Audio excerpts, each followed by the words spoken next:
Hello, and welcome back to Love Art at Home's animation tutorials. Hopefully you have already seen the setup tutorial on the Love Art at Home channel. If not, I advise you to watch that tutorial first before going into this one.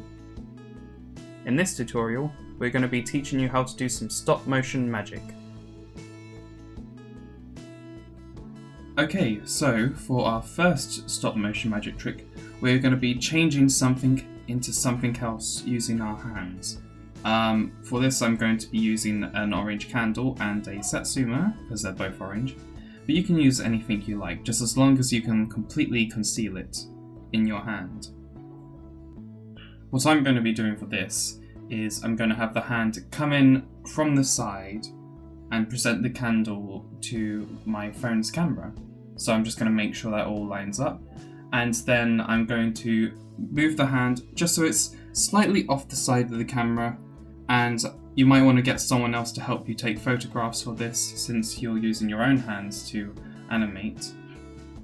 But once I'm happy with the position, I get a photograph taken, and that's going to be our first frame. And from there on, I want to move my hand ever so slightly forward before I take the next photo. Now, the reason I don't move my hand from here to the center straight away is because when you actually play that back, that's going to look really fast. To put it this way, if you have a big gap between where your hand is, between two photos, it's going to be faster.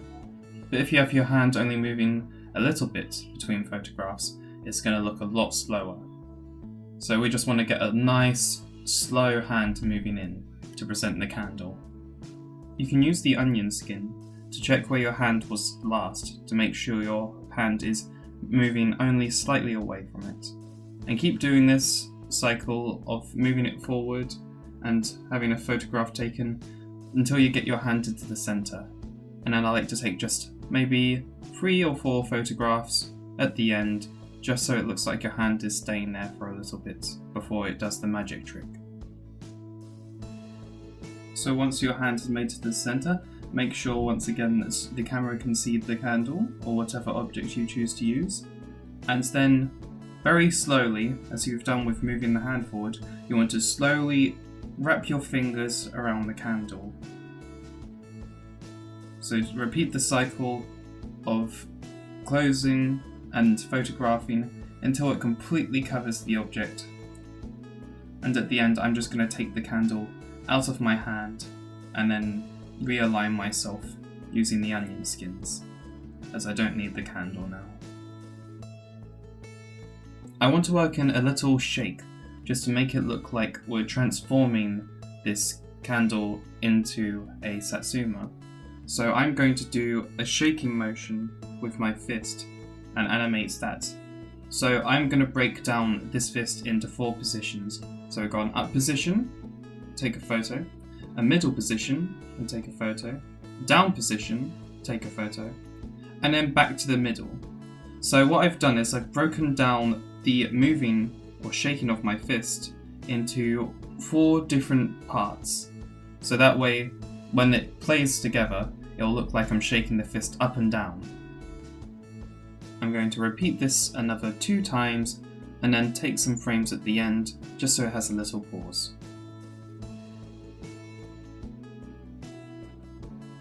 Now, the first time I try to put the satsuma in my hand, I can see that it's a bit too big for me to fully conceal. So I'm going to take that satsuma out and realign myself where I was. And I'm going to try and turn my fist to the side, so that way when I bring the satsuma in, I can turn the fist and slowly open my hand, and it'll look a lot more hidden. So again, as I've done with the curling of the hand and the bringing the hand in, I'm going to slowly rotate it and take a photo for each little turn I do until it's fully on its side. Again, don't worry if it doesn't line up perfectly or if your fist is shaking while you do it. The images will all look fine when they're played back. So now I'm going to put the satsuma in my hand and, like before, realign myself using the onion skin, and then slowly turn my fist back till it was about the same angle as it was with the candle. And then I'm going to slowly open my hand again, taking photos as I go until the hand is completely open. Remember, keep it slow if you don't want your animation to be too fast. And once that's done, I'm just going to do a little pull back with the hand. So just as I've done before, pulling the hand back and taking photos as I go. And I do this till it's completely off screen. Okay, and you can see the finished result here. This animation took 59 frames, just so you get an idea on how many to do.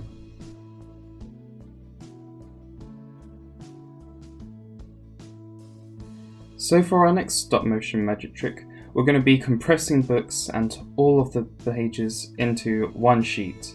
So for this I'm going to have a selection of books that I've got here. But there are too many words in this book, so I'm going to compress them all into one piece of paper. Now, it's important that your books completely cover the page at the bottom, so that way you don't have it sticking out when you're animating. Now, you don't have to use books, you can also use video game cases or DVD cases, just as long as it's stackable and big enough to cover up the piece of paper.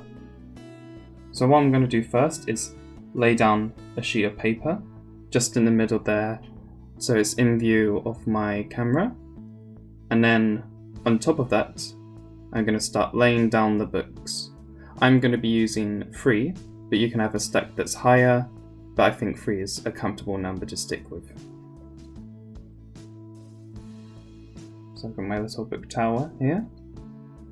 Now, the idea behind this is we're going to be using our hand, and we're going to be pushing down onto the books, and as we do that they're going to slide away, so it looks like we're compressing them all down onto this one page, and so that's all we have at the end, almost as if we're compressing all these books down into one piece of paper. Now you don't have to use books, I'm just using this because it's easy to make a stack out of them and you can just very quickly remove them and make it look like you're compressing them into one thing. So to start off with, we're going to take one still photo of our pile, and then we're going to start slowly bringing our hand on the top. Now as you can see, the light is casting a shadow on the books. So before I put my hand into view, I'm just going to use the shadow as an animation tool. So instead of having my hand appear first, I'm going to have the shadow of my hand appear first. So just where you can see the shadow, we're going to take a photograph and slowly bring that down. As you can see, my hand is starting to come into view. And using the same technique we did last time, where we're slowly moving it, pausing and taking a photograph, we're going to wait till my hand is on top of the books, and here we are. Once I've taken a photo of my hand on the books, I'm going to take another photo of my arm moving slightly forward, so it looks like I'm properly pushing down. Now, I'm going to lift my hand up and remove one of the books from the pile, so it'll look like I've squished that one down. And it's being flattened, so my hand is just pushing down on the next book, and repeat the same thing with the following book.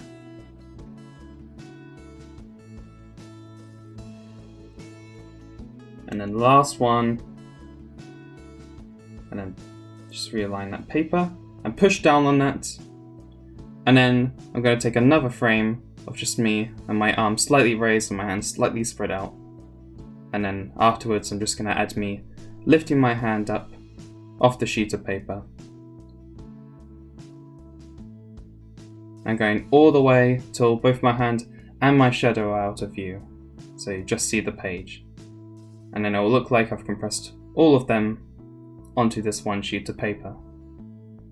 And if you look here, you can see the end result. This animation took 23 frames. So for our last stop motion magic trick, we're going to be using a magic cutting tool. For this one, I'm going to be using a paintbrush, And the idea is I'm going to be using this to cut lines horizontally and vertically through this sheet of paper. Now you don't have to use a paintbrush, you can use anything. You can use even just a regular pencil. They can be whatever you want.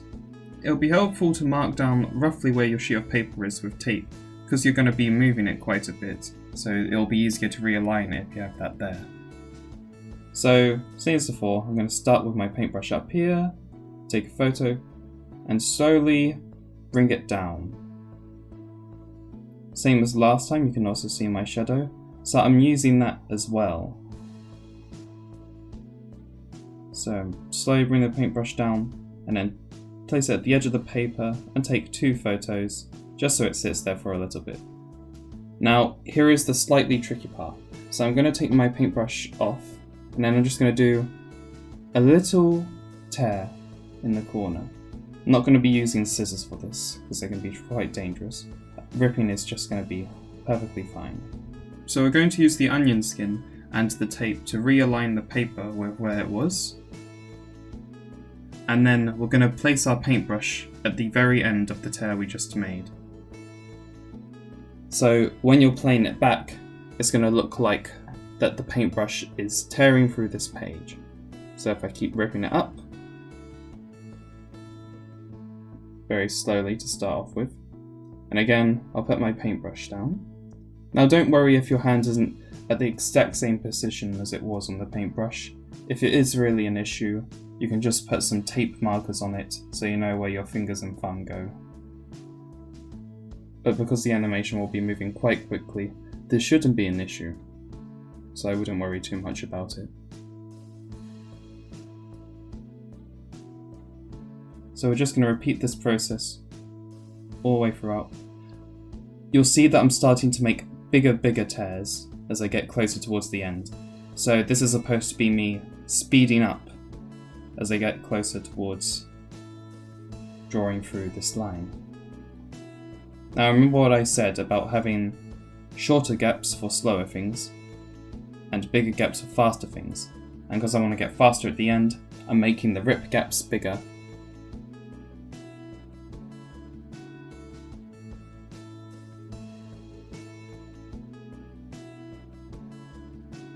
And then when you're at the end, just rip the thing off and try to align it as best as you can. Don't worry if it's perfect or not. Just relatively close will do.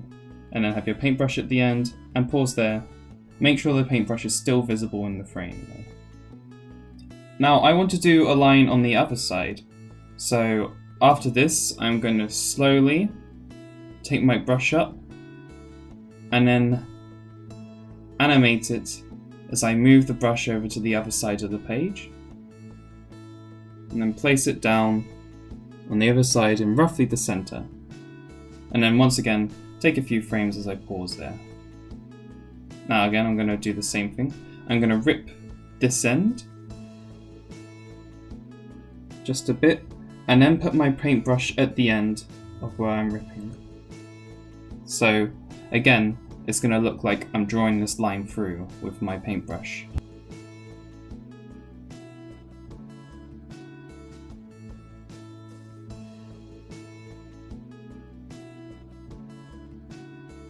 Now as you can see, when one side's done, you have to realign them a bit. But don't worry if it's not perfect. If you have some tape put down, you can use that to mark where your pages are, and it'll help you alongside using the onion skin. But it doesn't have to be perfect.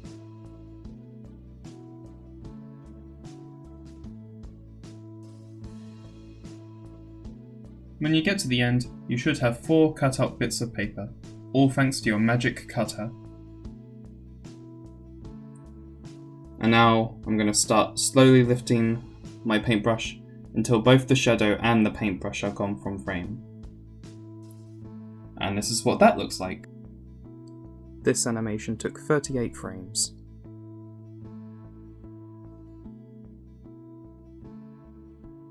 Once you're done with an animation, press the top button to go back to this menu, and here you can view your timeline and see all the photos you've taken so far. If there's any photos that you think look a bit odd or don't work, you can tap on it and then tap delete, and that will get rid of the frame. I'm not going to delete it because I'm happy with how this has turned out. Now, if I want to play it back and see what I've done so far, just check the frame rate's okay. Now, if I want to play back what I've done so far, I can tap this icon here, and it will play back the animation I've made. Now, if I think it's too fast or too slow, I can always change the frame rate to see if it will work better at a different speed. Now, if you want to show other people your film, you're going to have to save it as a separate film file. So what we're going to want to do is we're going to tap select in the top right hand corner, and then we're going to select the video that we want to export. We can't do two at once. So to get this film, we're going to tap this little square with the arrow in the corner, and then tap export movie. Then you want to scroll down till you find save video, and then it will save it into your iPhone's photo gallery, and then you can send it to your family and your friends through there. Thank you ever so much for watching. I hope you enjoyed doing these free stop motion magic tricks. And if you want to try making any more at home, feel free to. You could do a magic ball trick where you turn 1 balls into 3. You could do anything you want. Feel free to send us any links to the films you make on the Love Art at Home email, displayed on screen and also in the description. Thanks again for watching, and we'll see you next week.